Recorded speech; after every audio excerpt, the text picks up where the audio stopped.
I tested the alligator indicator 200 times and got one of the most unexpected win rate results. You see, I have tested the alligator indicator 100 times in the previous testing series. It got around a 50% win rate with a 1.5 to 1 reward risk ratio. In other words, it made a good profit. But this time, I took another 100 trades in an extremely good market to see how high the win rate can go. And I took another 100 trades in an extremely bad market to see how low the win rate can go. And I got one of the most unexpected results. This is what the alligator indicator looks like. It has 3 lines that look like a moving average. On this chart, the blue line is called the jaw of the alligator. The red line is called the teeth of the alligator. And the green line is called the lips of the alligator. If you add 2 alligator indicators to the chart, then they are called alligators with an S. Once they start a family and your chart gets filled with alligators, run for your life. But in all seriousness, the alligator indicator has been one of my favorite indicators because it shows a lot of useful things. If the alligator lines are far away from each other, then the trend is moving strongly. If the alligator lines are closer to each other, the trend is slow. If the green lip line is above the blue jaw line, then there is upward momentum going on. And if the green lip line is below the blue jaw line, then there is downward momentum going on. The strategy we are going to test 200 times works something like this. First, we add the 200 period moving average to see the long-term trend direction. If the price is above it, it's an uptrend. If the price is below it, it's a downtrend. In an uptrend, we take a long entry when the green lip line crosses above the blue jaw line. The entry is at the closing price of the candle that made the alligator crossover. The closing price has to be above all the alligator lines and also above the 200 period moving average. The stop loss goes on the other side of the alligator lines, something like this. I set the profit target at 1.5 times the stop loss distance or used a 1.5 to 1 reward risk ratio.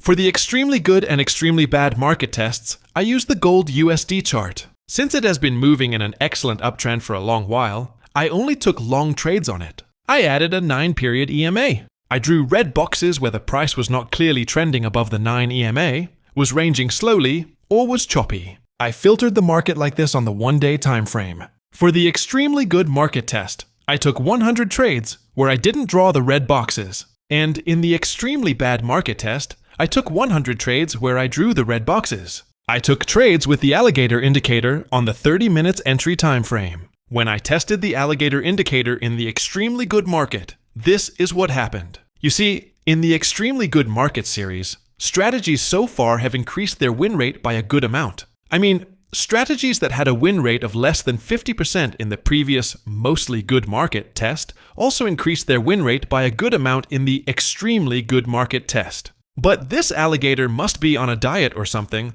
because even in the extremely good market test, its performance was not that good. It lost 6 trades in a row and won 7 trades in a row. The profit graph went in the upward direction, but it was slower than other strategies we have tested so far. It also had a decent amount of drawdown, or a pullback in between. Remember that this is the extremely good market test, where we expect almost all strategies to perform really well and get a really high win rate. But this alligator was so shy that it just couldn't perform that well. It got around a 53% win rate, which is above the 40% break-even win rate. So the strategy definitely made some money, as you can see on the profit graph. But since it gave around a 50% win rate in the previous mostly good market test, it only managed to improve the win rate by like 3% in the extremely good market. That is kind of pathetic. I mean, the Bollinger Band strategy that we also tested in the same extremely good market had a much bigger improvement. But if this strategy is performing badly in the extremely good market,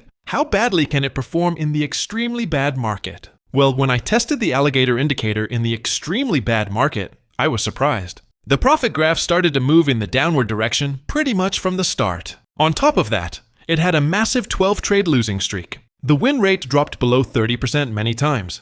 And at the end, it got a 32% win rate, which is much lower than the 40% break-even win rate. And since the profit graph is continuously going in the downward direction, you have a much higher probability of blowing up your account with this strategy when the market gets bad. In comparison, the Ichimoku strategy had a much better win rate in the same extremely bad market. You will have a much better chance of not blowing up your account with the Ichimoku strategy, even when the market conditions get bad. You should be scared of the alligator in the bad market. It will eat your account. Now it's time to give it a TR score, or the Trading Rush score. Honestly, this strategy was a bit difficult to rate. In the previous mostly good market test, this alligator strategy had a pretty good TR score overall compared to other strategies we tested in that series. But this time, in the extremely good market test, it gets a 6.8 out of 10, which is actually the lowest win rate score so far in this extreme testing series. The easy to use score stays at 6.5, just like it was in the mostly good market test.